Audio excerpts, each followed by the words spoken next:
figure out. It's just... Hi, and welcome to Conscious Awareness TV. Today we have Suresh Ramaswamy with us, and he will be talking to us about transforming your life.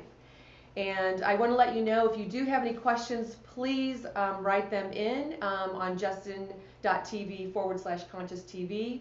Write in your questions, but you will have to create a login. We love the questions, and we will answer any questions that you do have. If you don't get an opportunity to ask the questions, you can send them to admin@consciousawareness.tv.com. So with that, I'd like to welcome Suresh to the show. Thank you. Delighted to be here. Yes, thank you so much. So, transform your life. So let's talk about, how did you even get involved in transform your life and all this metaphysical, spiritual, conscious living? Well, as far back as I can remember, I always had these deeper questions. What is life really about? And I wasn't satisfied with the typical answers I used to get. You're supposed to, get a solid education, get a good job, settle in a good place, and those sounded good, but clearly there was something big missing. And that led me to a lot of interesting and fascinating books covering psychology, philosophy of from different parts of the world, spirituality, and that was the beginnings of Transform Your Life, where I was personally interested in transforming my life. Right. And so personal growth was always a passion for me. Anytime I had time over the weekends, I would read books, I would listen to talks, and after many, many years, I discovered so many insights, so many breakthrough concepts, that it occurred to me that some of this was really broadly applicable. It's not just me, but anybody else out there who was asking these kinds of questions. There was a lot I felt I had to share. And that's what led to Transform Your Life, the class, the workshop.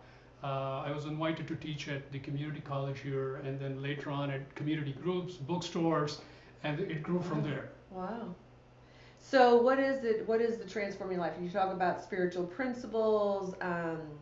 There's many things that you're talking about. So Correct. Yeah, Transform Your Life is really such a broad concept.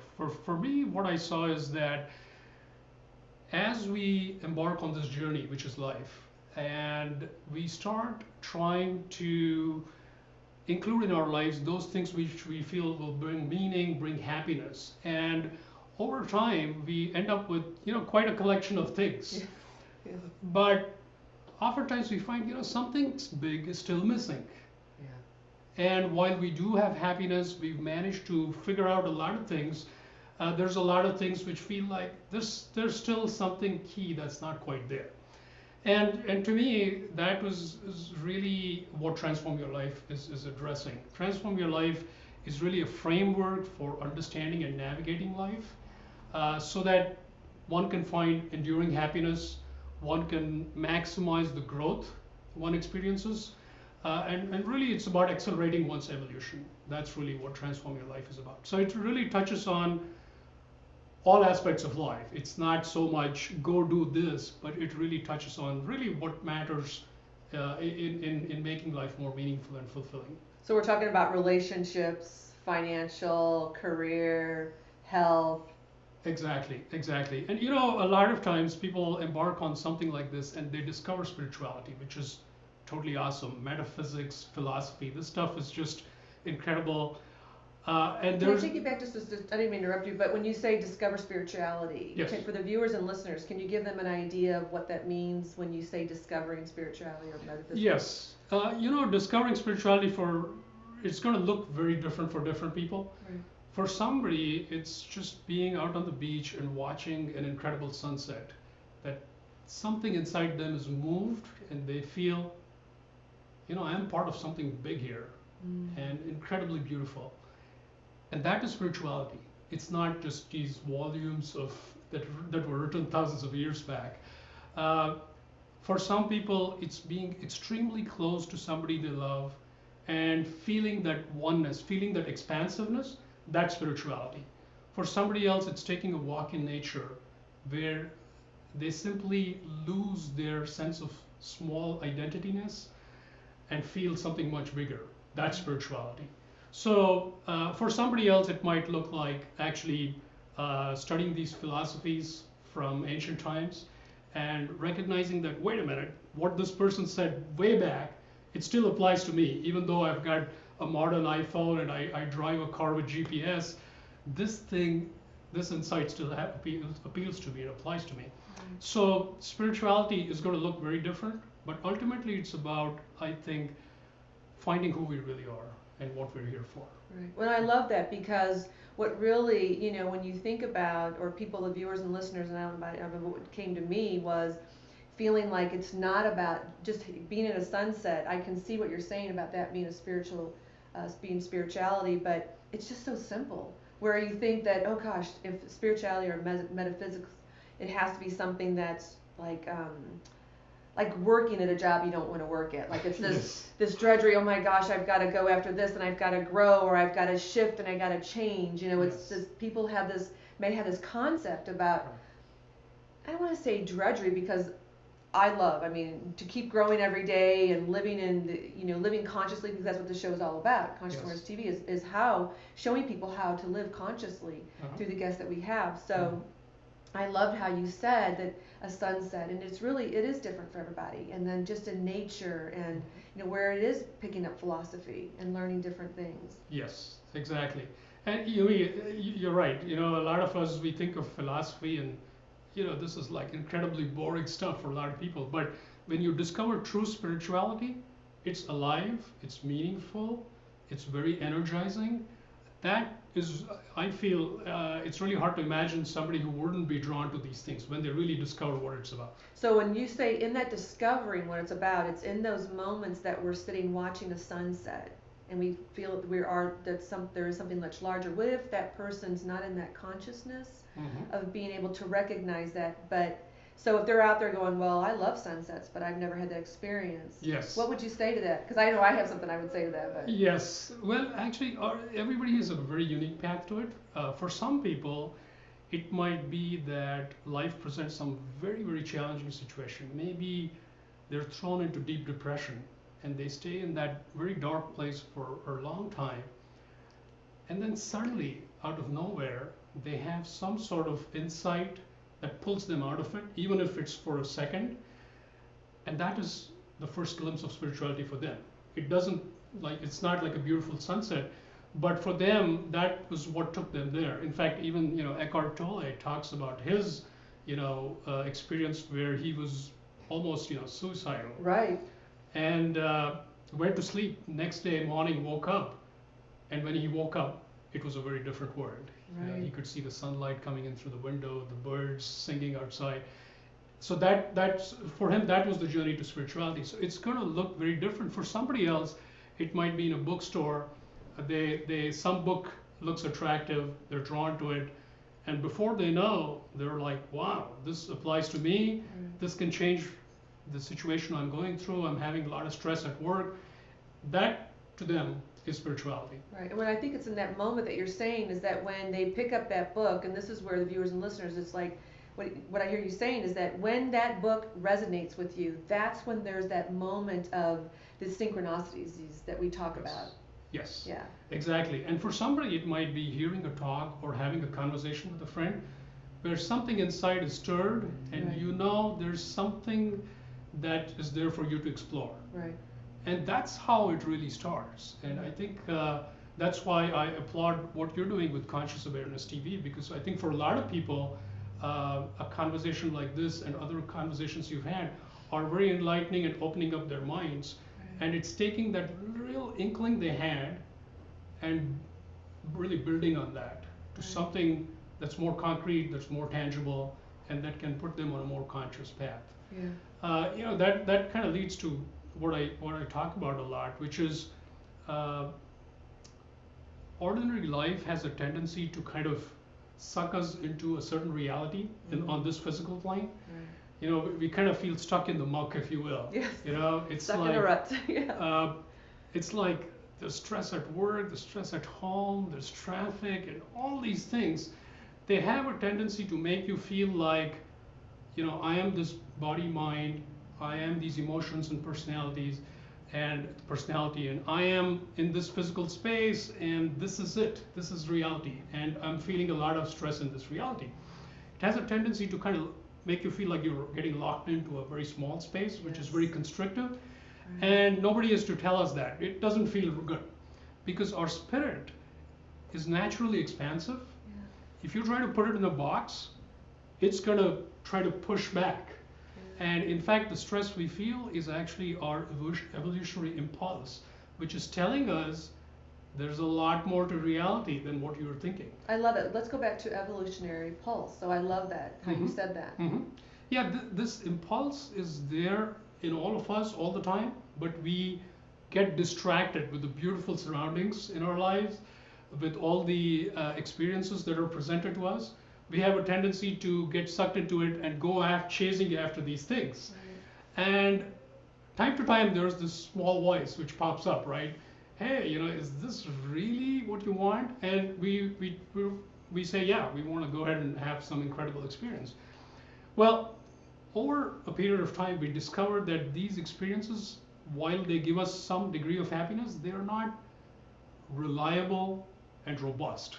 Could you say another word that would be, for me, it's fulfillment. Like I don't feel fulfilled. Yes. I may be happy, I may be content, I may be, but that fulfillment, there's something that's... That's right. That's right. For a couple of moments we feel great, but then where is it? It kind of slips through our fingers almost, right?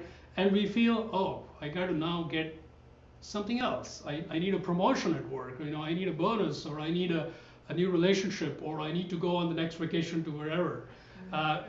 We tend to gravitate towards these kinds of thoughts, and we go and chase these things, and eventually find out again, there's that sense of, not quite. That was good, but not quite. And that's the voice, if you will, inside all of us, egging us forward, that you cannot stop any place. You got to keep growing.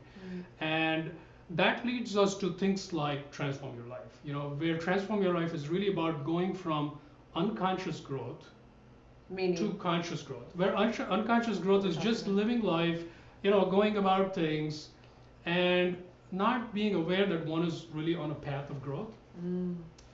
And the shift from unconsciously growing, which tends to be slow and somewhat painful, and some might even call it, school of hard knocks, right? But what about Eckhart Tolle? Like his happened in one day, although he was maybe depressed for a long time, but in one moment. I mean, it's possible, but... Yes. Yeah. Well, the reality is that he had also been working on things, perhaps somewhat unconsciously, that all were building a foundation. I think that's key. All the things we do for personal growth, they create a foundation. When the breakthrough happens, then we have something reliable that we can maintain that. Right. Otherwise, we have a peak experience, then it's gone. Even spiritual experience can be very, transient, and we might feel like, oh, that was so good. I felt so good yesterday evening, but where is that now? You want to have a persistent, reliable sort of experience, which is really true spirituality. So what happens is really the first phase of conscious growth, which is really, I would say, once you embark on the conscious growth phase, life is a lot more fun. It's a lot more pleasant. There's not as many rude bumps along the way. And when you're saying a conscious, what you're referring back to is being aware in the moment of knowing that, okay, it's not just this job, or it's moving outside of that. Moving outside of that and saying that I am a conscious being who is consciously pursuing personal growth. Right. And that doesn't mean you're sitting and reading books all the time. It could be, like you said, you may be in a work context, but having it in your mind that I'm going to use this experience at work for growth. Right. And that makes a huge, huge difference. Well, I'd like to bring up too, and just because this kind of ties into what you're talking about. When you were talking about expanding, I want to bring in this situation with my apartment that I'm living in. It's very contained. And I kept feeling like this is a nice space, but it's just, there's something that I wasn't really liking about it. And then a friend of mine came over and she said, it's like living in a small city where you're stacked, right? Yes. And for me, because I love expansion, I love growth. So for me, that's what I realized. This space is not expanding. It's keeping me contracted into this. And that's why I'm feeling very uncomfortable in this space and that I want to get out. So, I mean, when you said that, I was like, wow, that's exactly how I feel in my apartment, that I want to be in a place where I can expand and I can feel like there's this openness, and it's Mhm. this large space. That's a great analogy. That's exactly right. You know, when we feel constrained, we naturally feel something's not quite right. Yes, I'm not happy. And Really. conversely, Yeah. when you feel expansive, you feel really good Yes. for no reason. Yes. And that's a good sign that you're getting in touch with something deeper, Yeah. where it's not because, you know, I bought a new pair of shoes or a new this or a new that. I just feel expansive and I feel good. Right. That kind of experience is a good sign that you're starting to go within. Right. But some of the viewers might be asking ourselves, you know, that sounds good. What do I need to do to get going on that Right. path? You know, I am interested in personal growth. Yeah. And so the way I see it is the journey of transformation, there's three major phases. The first phase is transcendence. And I'll just name them and we can go through it in a little more detail. Well, how did you come up with the three phases? Was this something that you had learned on your own journey? It's really synthesizing everything I've seen in the last several decades. I've realized it's really these three. In fact, we can come back to this point later on. A lot of even sort of folks who've been doing this for a long time, they mistake just one phase, like transcendence, to be the entire spiritual journey. And that can cause a whole set of issues down the road. So it's good to know, it's good to have a good map up front so that you'll get to your destination and you know you're at the right place. It's kind of like going from here to New York. You gotta have a map. You've got to know that where you're going. Exactly. You You know, don't want to end up. You don't want to end up in Ohio and Right. be thinking, this is New York. You Right. know, that's a whole other Yeah. thing that people run into. Well, and also along the way, it's really not the destination. It is actually the journey. It's where our Journey is- growth. Yeah. Exactly. Everything happens. The so. journey itself is so much. And I think once you find out what the ground rules are and how to navigate the space, it's pretty enjoyable. And not to say there'll be no challenges. I don't want to paint that picture. There will be challenges, but these challenges now will be very different than the challenges that were in the School of Hard Knocks. Well, and I think too, when you say challenges, what comes to me is really in all of this, what I have found in my own journey is that all these experiences, whether it's good, bad, or ugly, it really is, there's always a positive in this, and it's always a blessing after the fact. Like once I get past it, I was like, oh, now I see. Now I've gotten to the point where, okay, I don't really like this. It's uncomfortable, but yet I know that this person, place, or thing is really there to help in my growth, to help in my evolutionary. That's a great point. Yeah. And that's the difference right there. You talked about it, where as you're going through the experience, if you are aware that this is a growth experience, even though it doesn't feel pleasant, Yes. then first of all, it's not as dramatic, not as traumatic, even as it's happening, Right. which is a great relief, right? Who wants more of that? And furthermore, you still get the benefits, which is the learnings. You get it a lot faster. Yeah. Instead of stretching over 5 years, 10 years, lots of therapy, lots of all kinds of release techniques, then saying, okay, I get it now. You can get it like in a weekend, Right. a lot sooner to whenever the event happened, which suddenly now you feel not so scared anymore. Right. Because, hey, yeah, it was a couple of days of, pretty miserable, but I'm okay. Right. But I also realized too in these experiences, and it's just for the viewers and listeners, they can really get a tangible of a real, really living this, is that I have to look at, if I'm involved in this situation, is it because I have to have the last word? Is it because I have to prove that I'm right? Is it because I have to get something from that? Yes. So in all this, and this is what we talk about on Conscious TV and Living Consciously, and what we're talking about is really as what is your intention? What is your motivation? So I'm looking at my own situations and experiences and going, what is it that I am trying to achieve out of this? And if I know, which we'll go talk about you, because you're saying once you know who you are, right? And once we have that feeling of enough, then there isn't anything outside of that person can give us more of. Wonderful. Yeah, so it's really in those, and to me, that is what it's about, living consciously and awakening. So Right. I kind Having of a stepped fullness and completeness within, Right. so you're not being as grabbing of the surroundings and the situations around Yeah, you. and letting that Great point. person or place or thing giving them the power over you, and realizing in my world I'm so full. Yes. And this is where I think faith and trust all come into, and acceptance all come in together. and have to come into alignment, because you have to have faith and trust that, okay, I'm not going to go ahead and go after that because I really do feel enough and I am full. But very good point. yeah, That's a great point. Yeah, actually, the transcendence phase we were just talking about, Einstein said something very interesting, right? He said problems cannot be solved at the same level of consciousness that created them. And a lot of times when we're truly feeling stuck, we're trying to fix the problem, but staying at the same level of consciousness. So the problem doesn't get resolved in a reasonable or satisfactory manner. So the transcendence is about lifting your consciousness so that you can start seeing the forest instead of being lost in the trees. And when you see the forest, you instantly have insights. Nobody has to say anything. You instantly see the bigger patterns, the bigger picture, and you're able to be more generous and not wanting so much from anything else around you that's outside of you. I want to go back into asking you about lifting your consciousness, because I feel that viewers and listeners have a question of, what does that really mean?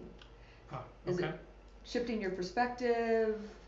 It's actually a very good question, and it's really hard to answer actually, because consciousness is something which we can barely describe. It's something that we're experiencing all the time, and yet when asked to describe it, it's like I'm not quite sure how to describe it.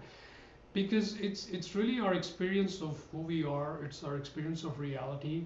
And I think the best way to actually really get to know consciousness is to taste it. So I can sit here and tell you, for half an hour about this really tasty mango I had, but at the end of that, you'll still be like, I'm not sure. It's kind of it tastes sweet. I get a sense of it. I can get the sense of the texture, the color, but really nothing like tasting a mango yourself, right? So that's really what I believe in, that it's got to be experiential. And in fact, we could talk about a very simple technique just to do that, instead of one very simple but very, very powerful technique is really, it's a meditative technique where what one would do is simply sit in a beautiful surrounding like this one is good. Yes, and we want to thank Teresa Hill for the sacred, beautiful space, as always. It's just really amazing. Absolutely. And this could be in your living room, it could be out in nature, it's fine, whenever you feel comfortable. The first step is really to place your attention here. This is the energy center between the eyebrows. And you could gently lift up your eyes and place your attention there. So would you look, because people have said that I'm like, okay, if I go cross-eyed, it really gives me a headache. So we're not going cross-eyed, or we're just looking up, or we are. Exactly. We're not trying to cross our eyes, but it's gently lifting up and gently really internally bringing our focus to this point. Right. And that's a very key energy center in our body and in our subtle bodies as well. Why is that? It's the way we've been designed and constructed. Is really what it is. That this is considered the command center. It's like if you go to a nuclear power station and you go to the control room, where all the knobs and dials are. It's been designed such that from there you can do all kinds of interesting things to control the nuclear power. So this is kind of like that for us. Yes.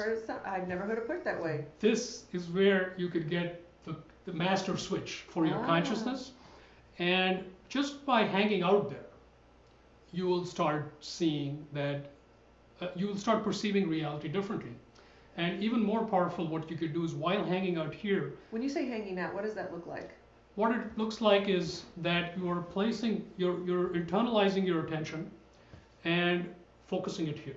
So just hang out there Just hang out there. Just imagine you're living right here, right? Wow. And you don't have to put out, any huge amount of effort. Very gentle. Mm-hmm.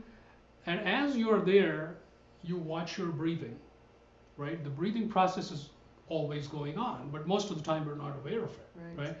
So pretend that you're a neutral observer.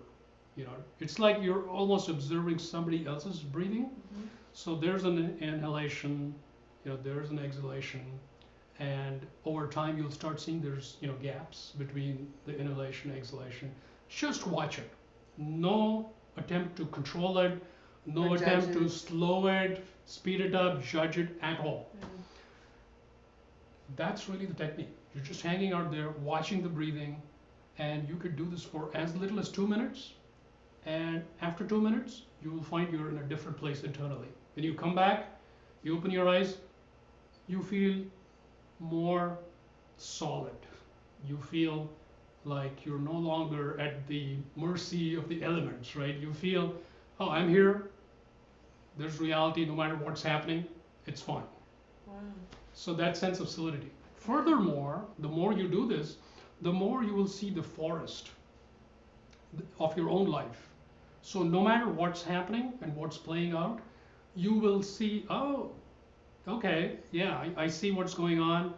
Yes, it's a little bit disturbing, but am I completely lost in the disturbance? No. I can see it from 5,000 feet, 10,000 feet, 20,000 feet, and I feel okay about it. Right. That is a distinct indicator that you've lifted your consciousness. Right. And that's transcendence. And again, it has to be experienced. Right. And the more you do it, the more you're like, oh, I know that place, I can go back there. It's Right. a place where you know you can go back and be okay. Yeah. And over time, you know, you're going 20,000 feet, 30,000 feet, 40,000 feet, you will see not only your own life, you will see everything in your reality from a different place. And at that point, you'll start feeling very differently about, suddenly this body is, you don't feel like I'm just this body. Right. You feel like I'm something way more, and by the way, I'm living in this body, Right. which is a very different sort of feeling. Well, it's interesting you said that because there was a program or a movie or something that I saw where they actually took these people on the streets of New York on the ground level, and you know the hustle and the bustle and the the whistles and everything's so loud, Yes. and then they took them to the rooftop of a building Uh-huh.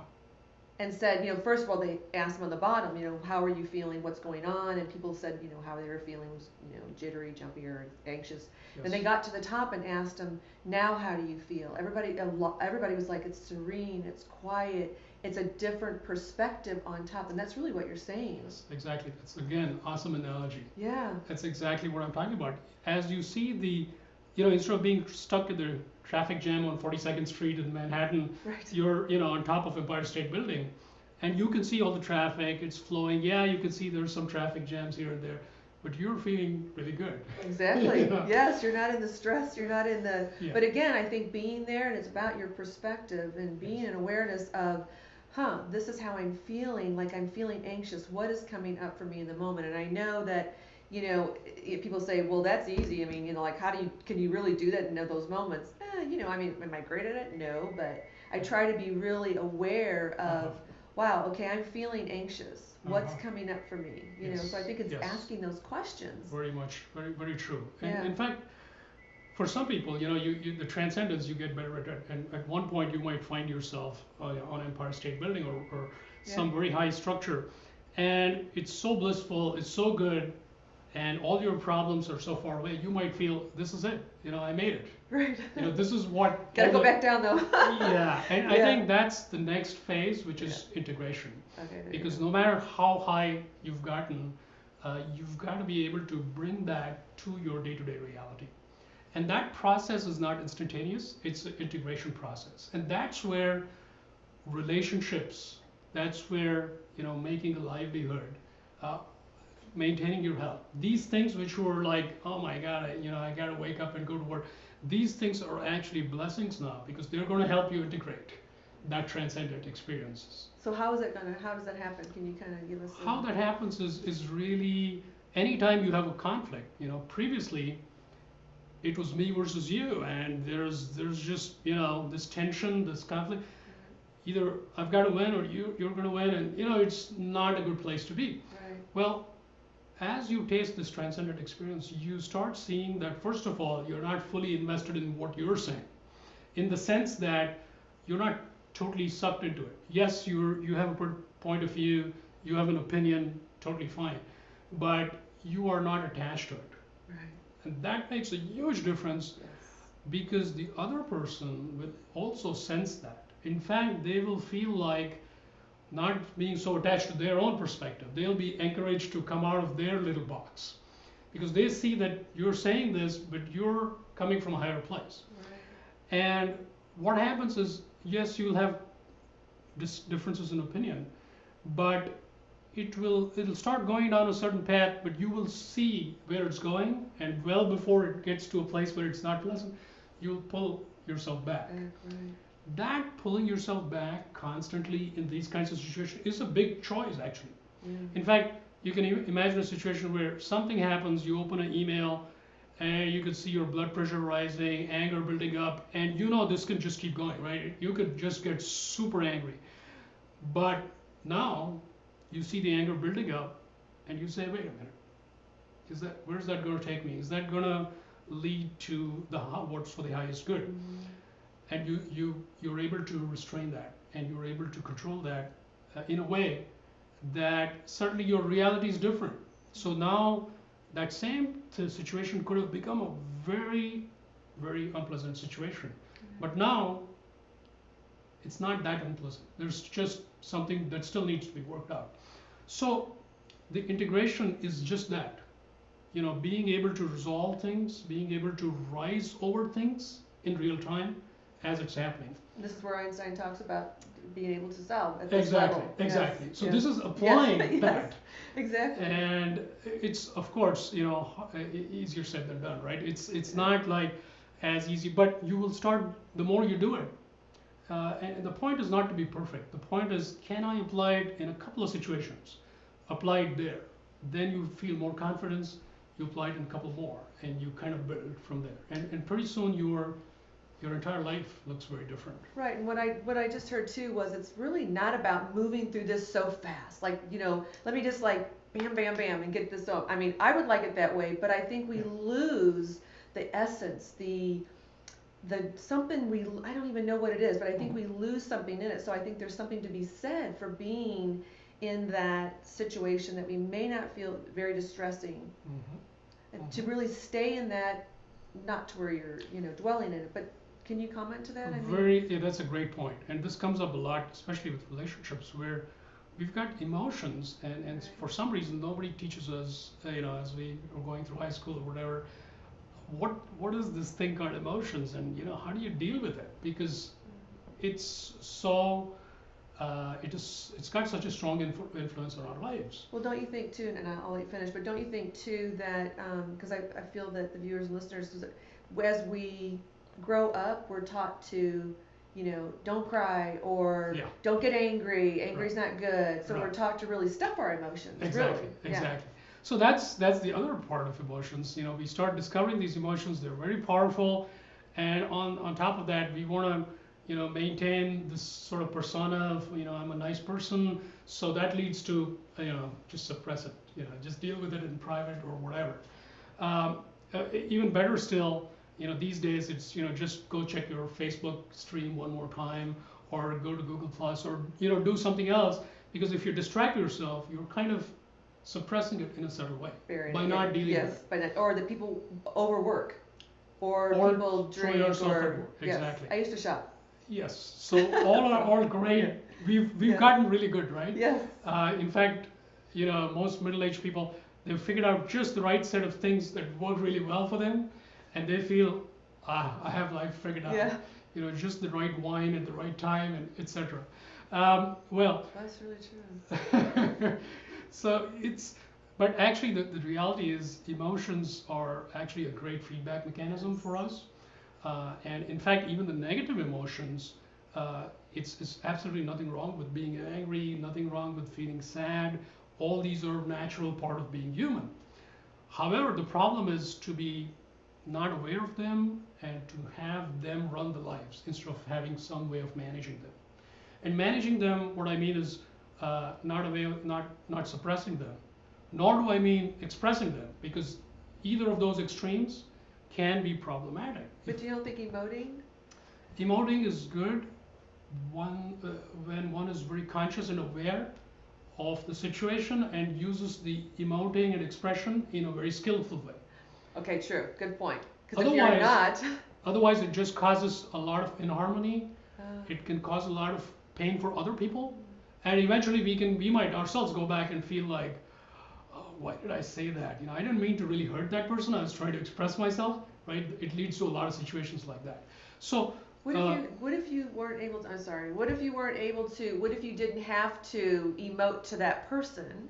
mhm, What if you were able to emote, like if I was mad at someone mhm. and then I didn't really say it to them because I knew they weren't in the consciousness, right? And I didn't want to say that to them, but I have these feelings that have to be said. Right. What if I just said it in my own house, you know, whatever? That's a better way of releasing the emotion for Okay. sure. That's for sure. Actually, what happens is even as the emotion is rising, if we're able to catch it early on, in other words, if our awareness is such that we see very early on, I'm seeing this anger bubble up within me, that's the first thing to do, to notice the emotion Need awareness. even while it's bubbling up. Not wait till it's already, this Yeah. explosion, right? Yes. Um, Yes. and then what happens is then there's lots of choices that are available. If you're aware of it, there's a choice. If you're not aware of it, you're unconscious, and before you know, something has happened, and then you're like, oh my God, I said this. Yeah, you don't feel like you have a choice. Then there's no choice Right. until later. So first of all, you recognize it, and then you actually invite it. Actually, even if it's a negative emotion, You what? you invite the emotion. Ah. You embrace it. You say, come on, no problem. I'm feeling really sad. It's okay. I'll feel it. So fully feeling that emotion is very important, because it's not a matter of totally putting that emotion in a box somewhere that I'm going to deal with this over the weekend, right? You want to feel it right then. But here you're saying is really acknowledging, right? Acknowledging it, feeling it, Yes. and then there's still a choice. Now, in the outside world, do I want to express something? Do I want to just deal with this in private, or do I want to just go home and journal about it, or whatever? And there's no simple answer for that, which I would say just do this all the time. In many situations, you might find, wait a minute, there's something wrong here, and I should speak up, and you should.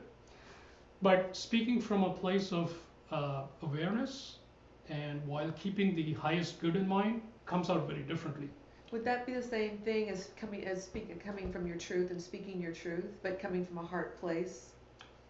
That is, yes, it is very close to that. If you're Yeah. staying in touch with your heart, Yeah. and not only just my heart, but the larger heart, Yes.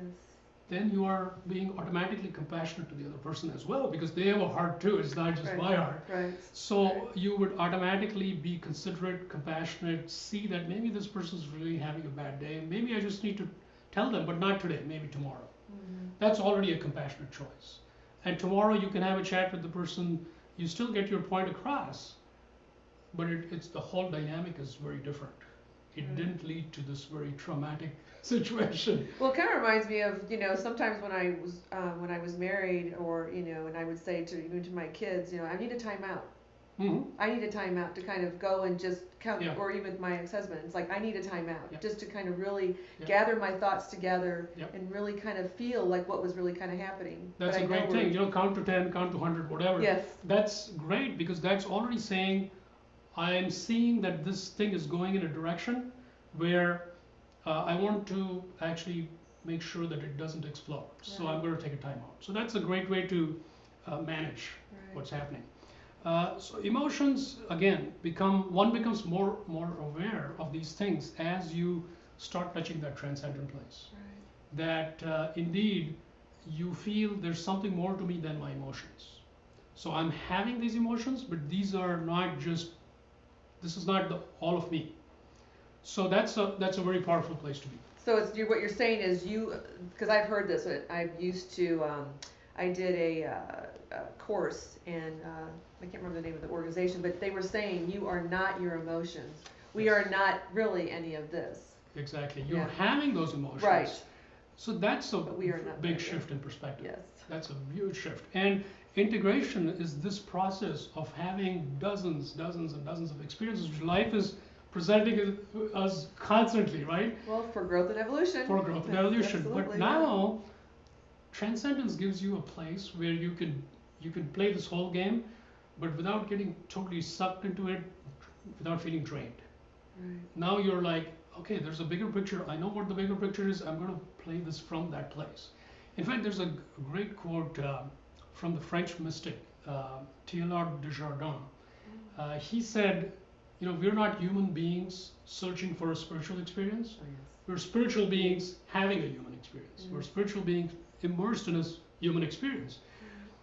And when you really get that, that's a huge, huge breakthrough. And not getting it from an intellectual, because that's where it's not, I've learned that. It's not getting it here, but it's really embodying that. Yes. Yeah, getting it at a different level. Exactly. And in fact, that's a great point, because that's the third phase, embodiment. Ah, there you go. Because embodying is basically saying, yes, I've seen the transcendent states. Yes, I've integrated.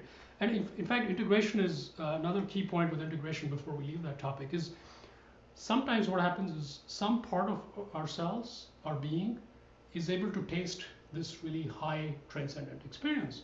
But some aspects of us are still down here, right? So there is this sort of disconnection between parts of us and which are up here, parts of us which are down here. And you could call it, the shadow side, if you will. Parts of me that I just don't want to deal with, because that's where I've had, all the skeletons are locked up there.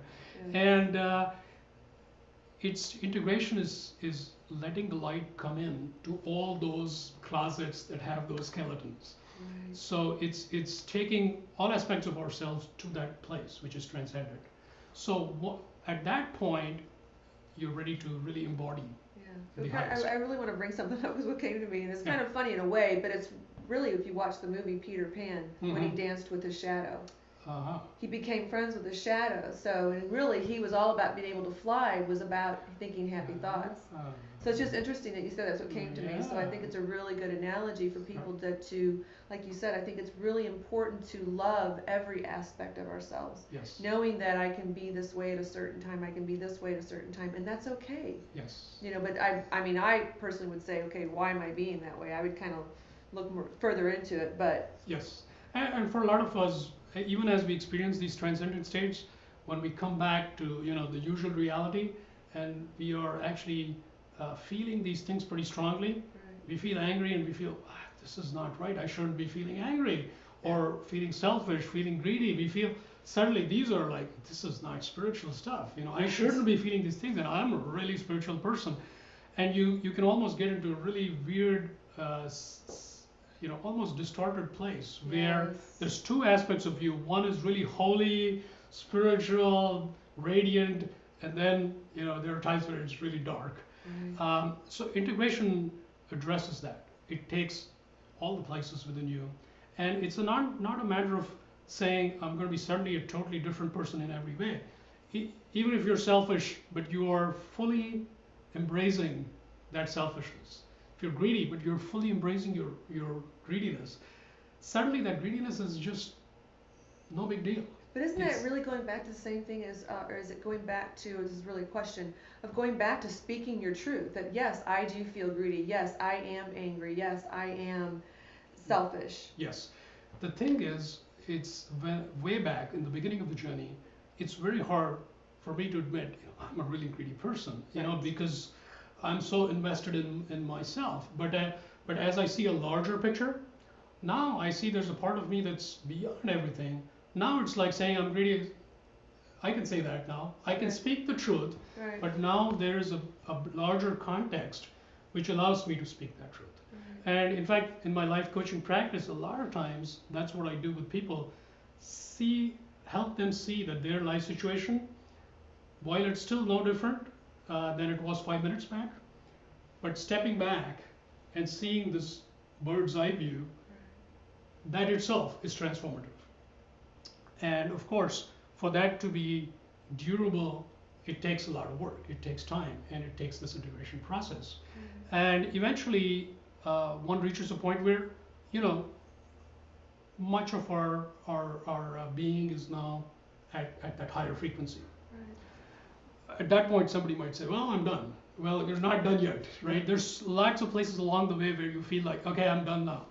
Well, embodiment turns out to be a very key aspect. In fact, that's where you really prove that you got it.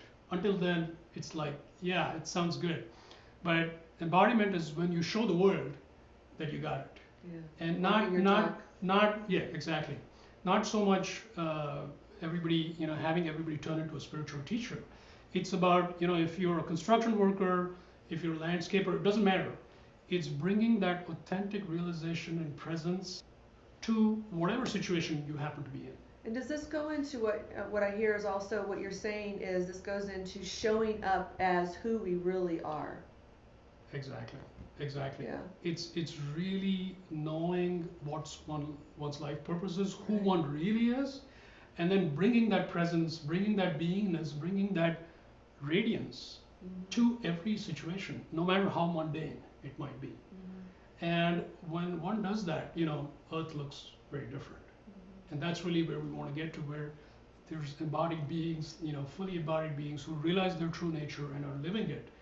That really results in other people who see that, and that's when they say, this person, they have some quality that I sure would like. Right. And this person might not have said a word, right? They're just living from that embodied place. They're just being that. Yeah.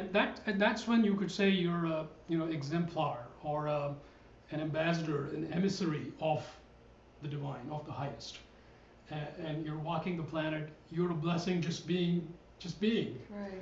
What would you say is the distinction between, when you talk about we're just showing up as who we are, but yet as we know who we really are, because we know if we're really love and light, we're a spiritual being, which is love and light. It really isn't this physical form. Yes.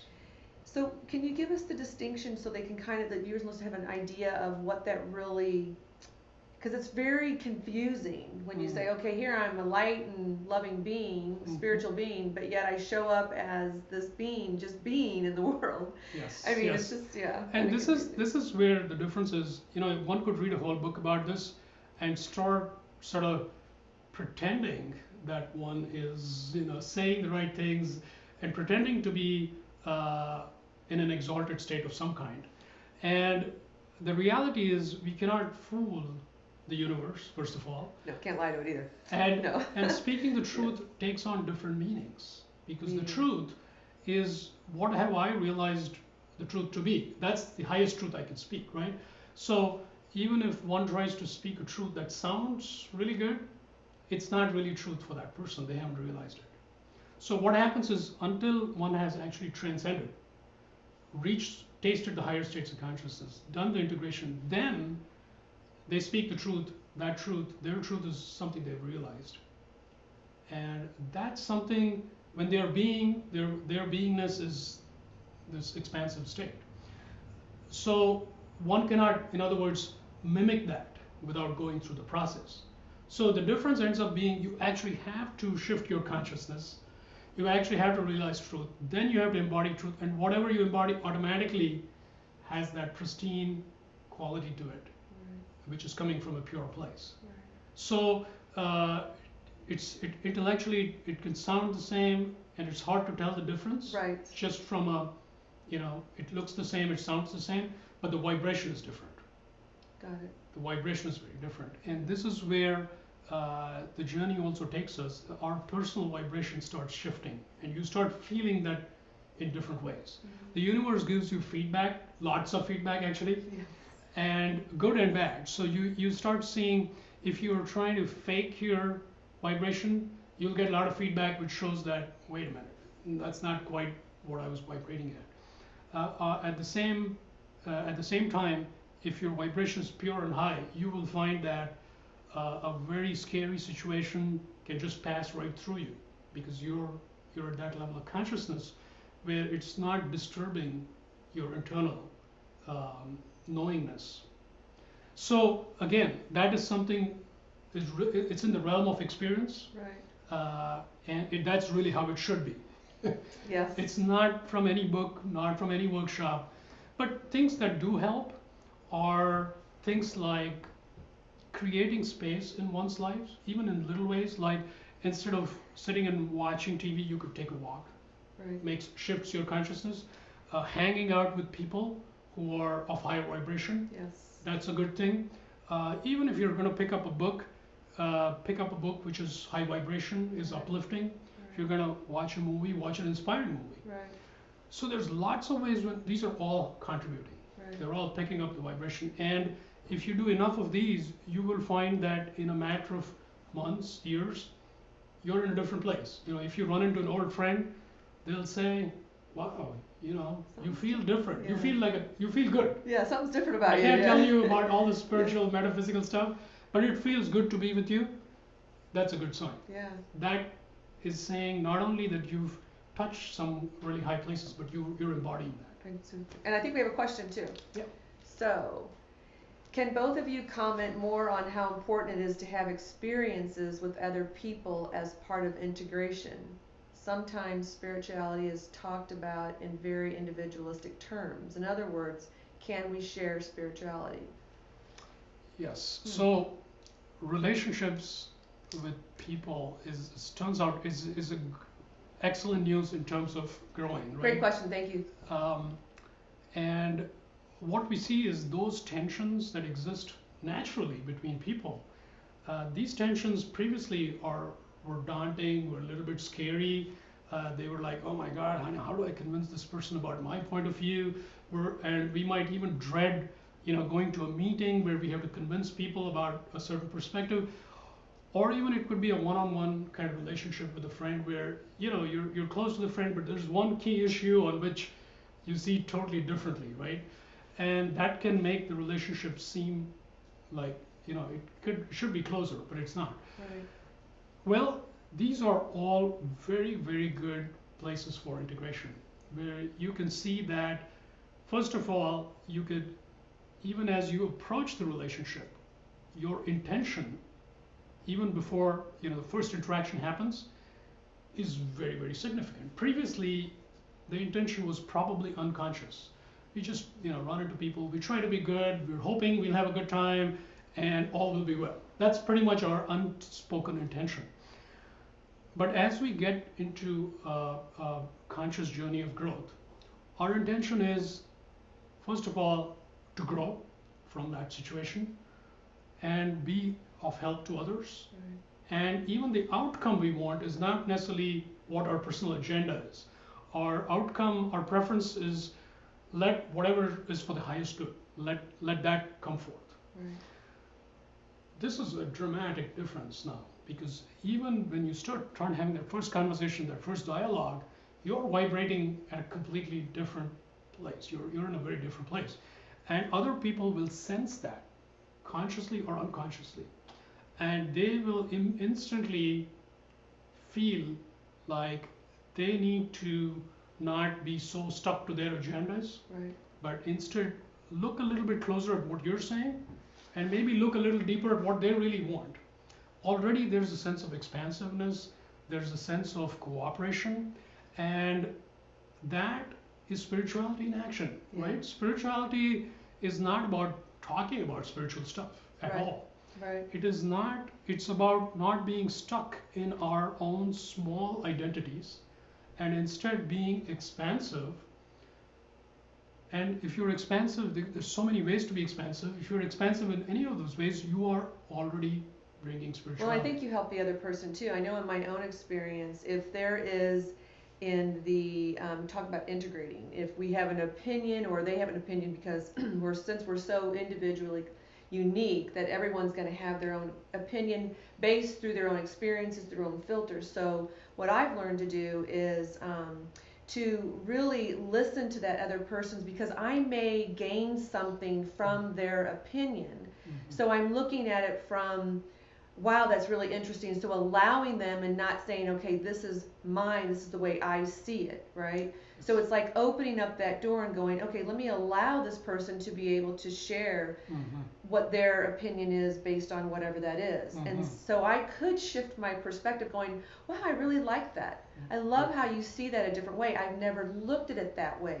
So maybe that's something I might chew on, I might take a look at and see. So I think if we are involved in any kind of relationship, it doesn't matter if it's career or you're looking to buy something for someone, really in every experience, I think it's really being open to the possibility of that they could have something to offer that you may not know. Excellent point. Yeah, excellent point. Very true. And in fact, the funny thing is, as you truly listen with an open mind, they can sense that, they feel heard, Right. and Keyword, it's being heard. they feel heard, and then they are going to also pay more attention to you- what yes, you're talking about. And they may shift their perspective, Yes, absolutely. We have yes. another question too, so. Mhm. Okay, how can we distinguish actual truth from our emotions versus past similar experiences that may be coloring or influencing our perception? That's a great question. Wow, great question as Yeah, well. that's a great question. Well, our emotions tend to be so strong, especially if we haven't invested, a good period of time trying to corral them, trying to manage them. They tend to be the dominant voice. Before we know it, we get carried away with our emotions, and that's why this is a great question, because Thank you. it can seem like, what do you mean truth? This is what is truth. This is how I'm feeling, and it does take a lot before we can recognize that, first of all, yes, there's the emotion bubbling up. Yes, this is what my emotion is saying, but and the more you get in touch with a deeper place in yourself, the more you're able to disengage from your own emotion enough so that you can see the larger perspective, the deeper perspective. And to be honest, this is not an overnight thing. It does take a very conscious effort. And sometimes the emotions are going to be so strong that it's like you don't even want to hear anything else. That's where we shut out truth. By saying my emotion is so strong, this is the absolute truth, don't even bother telling me anything else. That's when truth has a hard time getting in. Yeah. But if you're willing to say, okay, I'm feeling a lot of emotion, but I'm inviting truth in, the truth will come in various ways. Right. It might come in very surprising ways. It might come in, if you're in a meeting, somebody else out there might speak up something, and you instantly recognize that's not what I'm saying, but I actually feel that's a good place for us to go to. Right.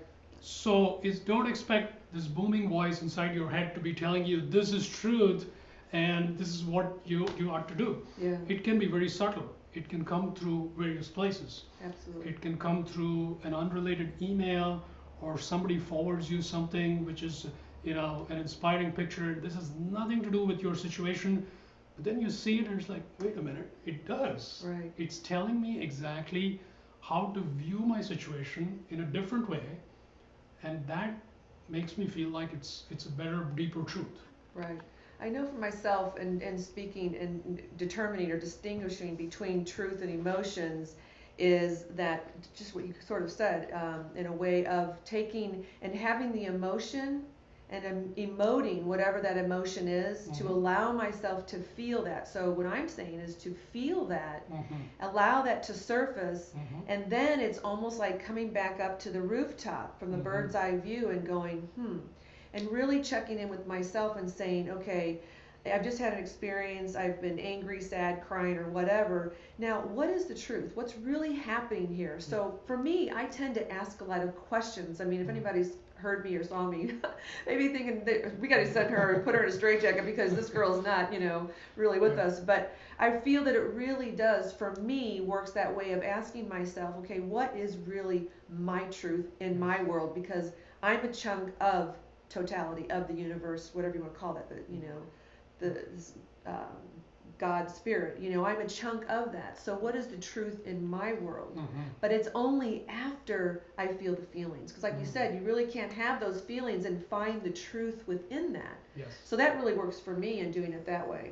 Very good point. Also, the question talked about, past unresolved things coloring the current situation. Yes. That's a very important thing to be, first of all, aware of. Yes. And actually work on. So that's the kind of thing where, when one goes on a retreat, or even if there's a weekend where you have, relatively a couple of hours free and you can work on something, to really go through forgiveness exercises, to go through emotional release exercises, or even journaling is great, where you can write whatever's on your mind from the past that's bothering you.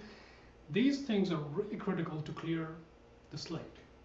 Because without that, any situation you go into, you're bringing a backpack full of rocks that are going to bog you down. And even before the other person really gets worked up, you're already worked up. And so you're escalating the situation from your end, and really contributing to the problem at that point. So clearing one's slate is critical, and that can include things like clearing one's internal energies, which could be, these stuck emotions are in our energy field. And these energy fields actually are constantly influencing us. Even the people we run into, the jobs we feel attracted to do, the co-workers we feel drawn to, these are all coming from influences from our energy field. So without knowing it, we might be drawing ourselves to situations which are saying you better clear these things, right? And typically those are not so pleasant experiences. So it's a lot better to set aside a weekend, clear it up the easy way, and go with a clear energy field to the world and draw positive experiences. Well, do you think too, because I know from my own experience that there's never going to possibly be an ever ending of clearing. I mean, I feel like just when I think, oh my gosh, I've just got all this stuff from my past cleared up, and bam, something else happens. So I think in that question, taking the past, and that's where the truth is really, if I'm reacting, it's always, or justifying, it's always coming from a past. So I'm looking at, okay, where in my past, it could have been in school, it could have been with my siblings, it could have been with my father, it could have been in the church, it could have been a multitude of things. So again, I'm looking at, in the past, maybe, my dad and what, their rules and their morals and their values, that was their truth. Maybe that's not my truth, right? So again, it's when you talk about that, it is clearing that up and bringing that. So I think it's looking in those moments. We're always going to be working on something. It's not like we're going to have everything. It's a process. It's a process, and absolutely. Until and we may come back in another lifetime. Who knows? Yeah. But yeah, I think just to always take a look at when something is happening. If you're reacting or you're trying to justify, then that's coming from a past. That's right. And it's really looking at that.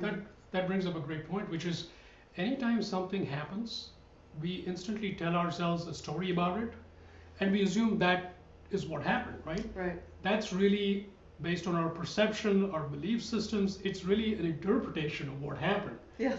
And we confuse that with what really happened. In fact, Winston Churchill said something great. He said history is simply one damn thing after another. Yeah. And when we look back on our personal history, right, it can seem that way, right? It's just one damn thing after another. Well, and also history repeats itself. And so history really, repeats itself exactly. if you don't do anything about it. Exactly. So it's going to come back around. So that's why I say nip it in the bud now, get it over with, and that's why it's living consciously and that's why we do the show.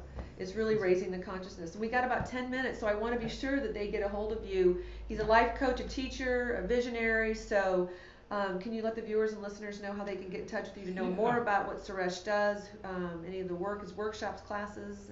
Absolutely, yes. The best place to find out all that is my website, which is lucidfield.com, lucidfield.com.